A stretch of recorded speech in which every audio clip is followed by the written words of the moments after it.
नमस्कार, स्वागत है आपका बीएच वर्ल्ड पे। आज है 16 जनवरी और 16 जनवरी की करंट अफेयर्स के साथ मैं आपके साथ मौजूद हूं। आज का पहला सवाल है, हाल ही में मनीष चौहान को किस देश में भारत का राजदूत नियुक्त किया गया, यानी कि एम्बेसडर बनाया गया है? तो इसका उत्तर है पुर्तगाल। पुर्तगाल के नए एम्बेसडर के रूप में मनीष चौहान जो है वो नियुक्त किए गए हैं। अब थोड़ा सा पुर्तगाल के बारे में जानिए कि पुर्तगाल की राजधानी जो है लिस्बन और यहाँ की करेंसी है यूरो। पुर्तगाल के प्रधानमंत्री हैं एंटोनियो कोस्टा। इससे पहले भारत के राजदूत पुर्तगाल में जो थे वह थी नंदनी सिंगला। तो यह थी जानकारी पहले क्वेश्चन से रिलेटेड। दूसरे प्रश्न की तरफ चलते हैं। भारत सरकार ने किस कंपनी से 83 तेजस लड़ाकू विमान खरीदने के लिए समझौता किया है? तेजस जो कि स्वदेशी हल्की लड़ाकू विमान है, यह भारत की कौन सी कंपनी बना रही है? तो आपको ऑप्शन में कई दिख रहे हैं, तो यह है हिंदुस्तान एरोनॉटिक्स लिमिटेड, यानी कि HAL। हिंदुस्तान एरोनॉटिक्स लिमिटेड ने जो है ये तेजस कंपनी बनाने का जिम्मेदारी लिया है। इसकी स्थापना 1940 में हुई थी। इसके संस्थापक जो थे वह थे वालचंद हीराचंद और इसका मुख्यालय है बेंगलोर में। अभी वर्तमान में जो इसके CEO हैं वह है मिस्टर अंबू बेलन, ठीक है, S अंबू वेलन। और इसका आधिकारिक नाम तेजस, जो कि तेजस अभी नाम आया है, यह 4 मई 2003 को श्री अटल बिहारी वाजपेयी ने रखा था और यह एक हल्का लड़ाकू विमान है, स्वदेशी निर्मित, ठीक है। नेक्स्ट क्वेश्चन की तरफ चलते हैं। वर्ष 2023 में कौन सा राज्य भारत में हॉकी विश्व कप की मेजबानी करेगा? यह प्रश्न आपसे इस तरह भी पूछा जा सकता है कि 2023 विश्व कप की मेजबानी कौन सा देश करेगा? तो यह तो ऑटोमेटिक हो गया कि भारत करेगा, लेकिन अब भारत में कौन सा राज्य करेगा? तो यह करेगा ओडिशा। और ओडिशा के बारे में कई बार बता चुके हैं। ओडिशा के भुवनेश्वर और राउरकेला शहरों में हॉकी विश्व कप 2023 का आयोजन किया जाना है। 1971 से हॉकी विश्व कप का आयोजन जो है वह शुरू हुआ था। सर्वाधिक 4 बार अभी तक पाकिस्तान ने हॉकी विश्व कप को जीता है, जबकि भारत ने केवल 1 बार जो है 1975 ईस्वी में हॉकी विश्व कप जीता है। और ओडिशा के बारे में, ओडिशा के मुख्यमंत्री नवीन पटनायक, इन सब के बारे में कई स्लाइड्स में, 2-3 स्लाइड्स में जानकारी पिछले ही क्लासेस में दे दी गई है, तो इस बात को ध्यान रखिएगा। चौथा प्रश्न है, हाल ही में केंद्रीय मंत्रिमंडल ने किस देश के साथ वैज्ञानिक और तकनीकी सहयोग को मंजूरी दी है? यानी कि साइंटिफिक एंड टेक्नोलॉजिकल कॉपरेशन के लिए जो है अभी भारत की एक समझौता हुआ है UAE से, यानी कि संयुक्त राज्य अमीरात से। ये देखिए, संयुक्त अरब अमीरात, सॉरी, UAE से। इसकी राजधानी है अबू धाबी और यहाँ की करेंसी जो है वह है दिरहम। और क्राउन प्रिंस के बारे में मैंने कल भी बताया था, यह है मोहम्मद बिन जायद अल नाहयान। चलिए अगले प्रश्न की तरफ चलते हैं। हाल ही में किसे युद्ध वीरता पुरस्कार से सम्मानित किया गया? युद्ध वीरता पुरस्कार जो कि 3 है, ये तीनों युद्ध वीरता पुरस्कार क्या क्या है देखिए, परमवीर चक्र, महावीर चक्र और वीर चक्र। तो युद्ध वीरता पुरस्कार से इस बार जो है के पलानी को जो है पुरस्कृत किया जा रहा है। आपको बता दें कि 15 जनवरी को थल सेना दिवस के रूप में मनाया जाता है। 15 जनवरी कल ही था। 1950 से प्रथम 3 श्रेणी के जो प्रथम 3 वीरता पुरस्कार जो है वह है परमवीर चक्र, महावीर चक्र और वीर चक्र। और इसकी शुरुआत जो है 1950 में हुई थी। हर बार 2 बार ये पुरस्कार दिए जाते हैं। 26 जनवरी जो कि गणतंत्र दिवस है और 15 अगस्त जो कि स्वतंत्रता दिवस है। चलिए अगले प्रश्न की तरफ चलते हैं। हाल ही में किस एम्स ने लगातार तीसरी बार कायाकल्प पुरस्कार जीता है? कायाकल्प पुरस्कार यह जीता है एम्स भुवनेश्वर ने। अब देख लीजिए, पहले तो एम्स का फुल फॉर्म देखिए, all India institute of medical sciences इसका फुल फॉर्म है। और स्वच्छ भारत मिशन के अंतर्गत 15 मई 2020 को कायाकल्प पुरस्कार योजना की शुरुआत हुई थी। यानी कि यह संबंधित किससे है? सफाई से, स्वच्छता से संबंधित है।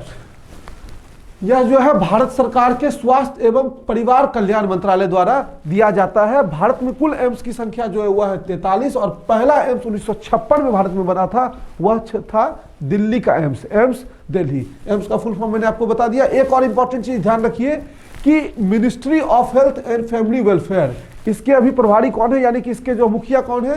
तो इसके मुखिया है डॉक्टर हर्षवर्धन। ये स्वास्थ्य मंत्री है कॉमन लैंग्वेज में। चलिए नेक्स्ट क्वेश्चन की तरफ चलते हैं। अंतरराष्ट्रीय संधि ओपन स्काई ट्रीटी अमेरिका के बाद कौन सा देश इससे हट गया है? तो अमेरिका के बाद इससे रसिया, जो काम अमेरिका करता है उसको वही काम फिर रसिया भी कर देता है। तो रसिया भी इससे जो है हट गया है। 1 जनवरी 2002 से खुले आसमान के साथ की शुरुआत की गई थी। इसमें सम्मिलित देशों को पूरे क्षेत्र में निहत्थे हवाई निगरानी का एक कार्यक्रम स्थापित करता है। वर्तमान में कुल 34 देश हैं, भारत इस संधि का हिस्सा नहीं है, यानी कि ये संबंधित किससे है, सुरक्षा से संबंधित है। ठीक है, अब थोड़ा सा देख लीजिए, रसिया की राजधानी जो है वह है मॉस्को, यहाँ की करेंसी जो है वह है रूबल, और यहाँ के अभी जो प्रेसिडेंट हैं वह कौन है, व्लादिमीर पुतिन, काफी चर्चित व्यक्ति हैं। चलिए नेक्स्ट क्वेश्चन की तरफ चलते हैं। किर्गिस्तान में हाल ही में किसने राष्ट्रपति चुनाव जीता है? तो यह चुनाव जो है जीता है सदर जापरोव ने। किसने जीता है? सदर जापरोव ने। यह बहुत छोटा देश है जिसकी आबादी जो है वह 60-65 लाख के आसपास है, मुझे एग्जैक्ट तो याद नहीं है, 60-65 लाख के आसपास इसकी आबादी है, और यह एशिया महाद्वीप में ही आता है। आपको बता दें कि यहाँ की राजधानी जो है वह है बिश्केक, और यहाँ की जो करेंसी है वह है सोम है इसकी करेंसी। इसके पहले जो प्रधानमंत्री, इसके पहले जो यहाँ के प्रेसिडेंट थे वह थे सोर्नोबे जेनिबेकोव। ठीक है, नाम चूंकि थोड़ा सा पटा है, तो ये इसके पहले जो थे प्रेसिडेंट थे। चलिए नेक्स्ट क्वेश्चन की तरफ चलते हैं। 24वां युवा राष्ट्रीय महोत्सव किस थीम के साथ मनाया जा रहा है? युवा दिवस ऑलरेडी पढ़ा चुके हैं, 12 जनवरी को मनाया जाता है, किसकी याद में? स्वामी विवेकानंद जी की याद में। तो पूरा एक वीक जो है वह मनाया जाता है युवा राष्ट्रीय महोत्सव के रूप में। तो इस बार जो है इसका थीम क्या है? तो इसका थीम है युवा उत्साह नए भारत का। थोड़ा सा डिटेल में देखिए।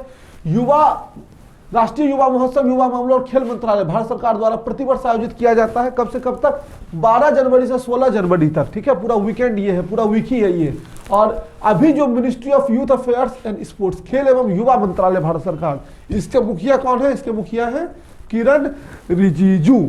और अंतिम प्रश्न आज का हमारा है, निम्नलिखित में से किस संगठन ने भारत की पहली स्वदेशी पिस्टल मशीन ASMI विकसित की है? तो ये सब काम कौन करते हैं? ये सब काम करते हैं DRDO वाले।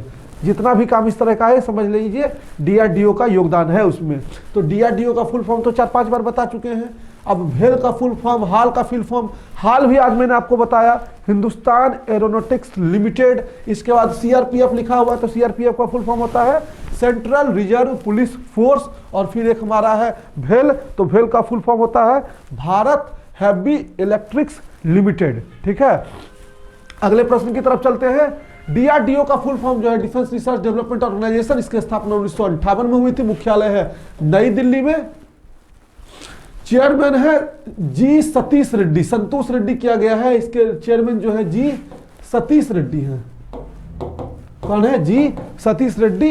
यह रक्षा मंत्रालय भारत सरकार के अंतर्गत कार्य करता है। राजनाथ सिंह वर्तमान में रक्षा मंत्री है। चूंकि पिस्टल जो है रक्षा संबंधित उपकरण है, तो रक्षा मंत्री का नाम जो है आपको ध्यान रहना चाहिए, और वो कौन है? राजनाथ सिंह, यानी डिफेंस मिनिस्टर। चलिए, आज के करंट अफेयर्स में 10 क्वेश्चन थे। अब जाते जाते आज के 3 सवाल आपको मैं दे दूं। पहला सवाल है GSI का फुल फॉर्म क्या होता है? मैंने कल आपको बताया था, GSI के बारे में एक सर्वेक्षण किया था जिससे नाम चर्चा में आया। दूसरा है नीति आयोग में नीति का फुल फॉर्म जो है ये क्या है? कल ये भी मैंने बताया था। और तीसरा सवाल है डायमंड सिटी ऑफ इंडिया जो है, गुजरात का एक शहर है, ये किसे कहा जाता है? आपके लिए हिंट है। तो इस तीनों प्रश्न का उत्तर फटाफट कमेंट बॉक्स में दीजिए। फिर मिलेंगे कल के करंट अफेयर्स के साथ। तब तक के लिए धन्यवाद। चैनल को सब्सक्राइब करिए, बेल आइकन दबाइए, और प्रश्नों का उत्तर जरूर से जरूर कमेंट बॉक्स में दीजिए।